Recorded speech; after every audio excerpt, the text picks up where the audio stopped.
Avez-vous déjà vu un volcan en éruption menacer une ville entière? Un arbre qui refuse de se faire déraciner? Une faille terrestre très profonde et longue de plusieurs kilomètres? Ou encore un cercueil qui refuse de se laisser transporter?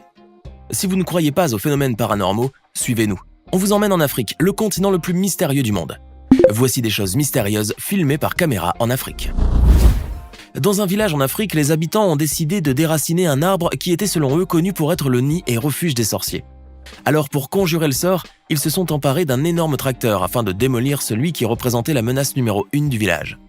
Mais ce qui va se produire est juste hallucinant.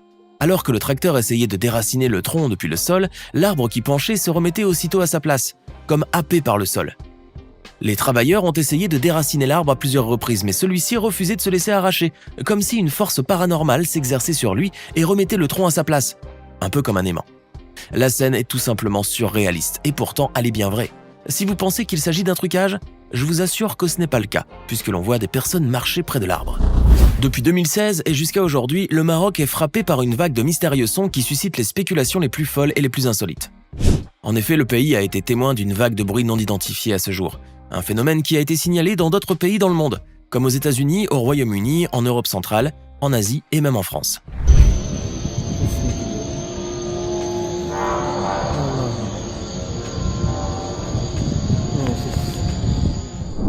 Là où on est le plus susceptible de les percevoir. Ces sons sont décrits comme une longue et douloureuse plainte sortie de la gueule d'un animal ou de la bouche énorme d'un géant, semblable au son des baleines. Ces sons n'ont jamais été mis en doute, puisque plusieurs témoignages accompagnés de vidéos ont confirmé la véracité du phénomène resté à ce jour énigmatique.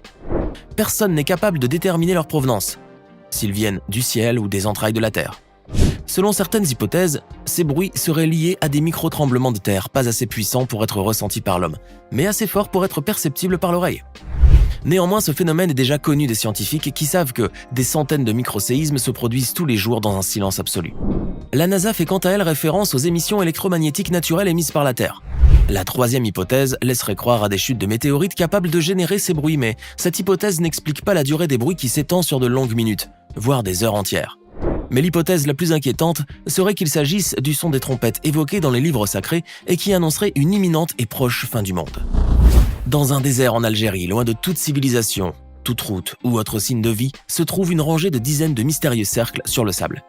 Ceux-ci s'étendent sur des kilomètres en ligne droite et chacun comporte au centre une sorte de point entouré d'un cercle de 12 nœuds, lui attribuant l'aspect d'une montre ou d'une horloge. Le plus intriguant, outre l'incroyable beauté de ce dessin, c'est son origine encore à ce jour inexpliquée.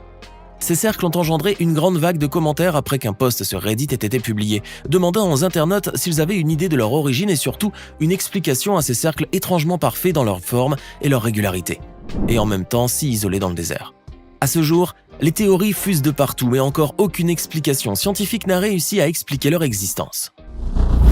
Il y a quelques années, sur la côte de Bosaso, en Somalie, le corps, ou plutôt le cadavre d'une sirène a été retrouvé, échoué sur la plage, au milieu de plusieurs centaines de troncs d'arbres anéantis par de fortes précipitations. La sirène était vraisemblablement intacte. La personne qui a pu filmer cette scène surréaliste n'était pas en mesure de dire qu'il s'agissait d'une vraie sirène ou d'une sculpture abandonnée sur la plage. Dans tous les cas, la sirène paraît plus vraie que nature sur les images. En 2020, les habitants du village de Makwa, au Zimbabwe, se sont réveillés un matin sur une surprise affolante. Des dizaines de bêtes avaient été tuées, vidées de leur sang, mais laissées complètement intactes. Les habitants désarmés et consternés ne sont pas arrivés à expliquer ce phénomène étrange, qui n'est certainement pas l'œuvre d'un animal sauvage, puisqu'aucune trace de ce dernier ne laisse croire cela. Les cadavres des animaux sont restés intacts, alors qu'un animal sauvage les aurait tout naturellement dévorés. Il n'y avait pas non plus de traces de pas ni de traces de canines. Les bêtes étaient tout simplement tuées et laissées en amas les unes à côté des autres. Un grand mystère qu'ils n'arrivent toujours pas à expliquer et qui sème encore la terreur dans tout le village. Dans la ville de Kosrou, dans le sud de la Côte d'Ivoire, alors que les habitants d'un village étaient sur le point d'accompagner un de leurs morts dans sa dernière demeure, le cercueil transporté par une demi-douzaine d'hommes costauds a refusé de se laisser transporter. Cela peut vous paraître complètement aberrant, mais jugez par vous-même. Ici, même si les hommes joignent toutes leurs forces pour faire avancer le cercueil, ce dernier était comme habité par une force très puissante, les obligeant à se soumettre. Les traditions mystiques qui expliquent ce phénomène prétendent que le défunt aurait encore des comptes à régler avec sa famille ou avec certaines personnes, ce qui l'empêcherait de reposer en paix sous terre. Ouvrez grand les yeux et admirez cette splendeur, le Nyiragongo. le volcan le plus dangereux d'Afrique. En 2021, le monstre est entré en éruption, offrant un spectacle pour le moins très terrifiant, puisque sa lave s'est arrêtée aux portes de la ville de Goma, au Congo, une métropole située à tout juste 9 km, suscitant une panique monstre pour ses 2 millions d'habitants. Plusieurs facteurs géologiques font de ce volcan une menace perpétuelle pour ces derniers et qui redoutent que la lave du volcan ne vienne un jour les engloutir. Et leur peur est totalement justifiée puisque le volcan de Nyiragongo est l'un des seuls endroits sur Terre où bout en permanence un lac de lave, perché au sommet de son cratère. Ainsi, dans la nuit du 22 mai 2021, des fissures se sont ouvertes sur les parois rocheuses du volcan. Et la lave très fluide qui pouvait atteindre des hauteurs impressionnantes s'est mise à se répandre le long de ces pentes avançant à une vitesse incroyable, soit environ 64 km/h, et prenant la direction de la ville de Goma pour engloutir tous les bâtiments sur son passage. Elle s'est finalement arrêtée in extremis aux limites de la ville, faisant malgré cela plusieurs dizaines de décès. La situation géographique de Nyiragongo et les facteurs géologiques de la région, en plus des éjections de quantités astronomiques de dioxyde de carbone à la surface, font de ce dernier le volcan le plus meurtrier d'Afrique. Une configuration extrêmement inquiétante pour les personnes qui vivent dans l'enceinte du volcan. Si vous survolez le désert mauritanien par avion, vous serez frappé par un spectacle magnifique. Au milieu du désert se cache une structure très bizarre, prenant la forme d'anneaux concentriques, que l'on appelle communément l'œil de l'Afrique. Un tableau si grand et si impressionnant qu'on peut même l'apercevoir depuis l'espace. Nichée au cœur du désert, la structure de Risha a toujours suscité l'intérêt des scientifiques et particulièrement celui des astronautes de l'ISS qui l'ont photographié à de nombreuses reprises. L'œil, qui mesure environ 40 km de diamètre, se confond dans un paysage totalement désertique. Il fait l'objet de nombreuses études où il a d'abord été considéré comme les restes d'un impact météoritique, mais l'étude des roches le composant dément cette théorie et prouve que son origine est purement terrestre. Les analyses de la composition des anneaux concentriques montrent qu'en réalité, l'œil d'Afrique a une origine magmatique. Il ne s'agit pas vraiment d'un volcan puisqu'il n'y a pas de lave, mais plutôt d'un dôme magmatique. En d'autres termes, il s'agit d'une déformation de la croûte terrestre, qui a donné ce tableau magnifique, rappelant la complexité de la composition de l'œil humain. Partout où vous irez dans le monde, vous aurez l'occasion de tomber sur des mosquées absolument fascinantes, mais la grande mosquée de Djenné au Mali est de loin la plus impressionnante de toutes, du moins de toutes les mosquées d'Afrique. Située à Djenné, dans l'arrière-pays aride du désert brûlant du Sahara, cette incroyable mosquée possède une architecture à couper le souffle. Aujourd'hui protégée par l'UNESCO, la mosquée de Djenné a été officiellement datée en 1907, plusieurs années après sa construction, pour devenir le symbole de l'Afrique subsaharienne. Lorsque la ville de Djenné est devenue un centre d'érudition islamique, l'édifice de la grande mosquée est devenu l'endroit où se rejoignent les élèves désirant apprendre l'éducation religieuse.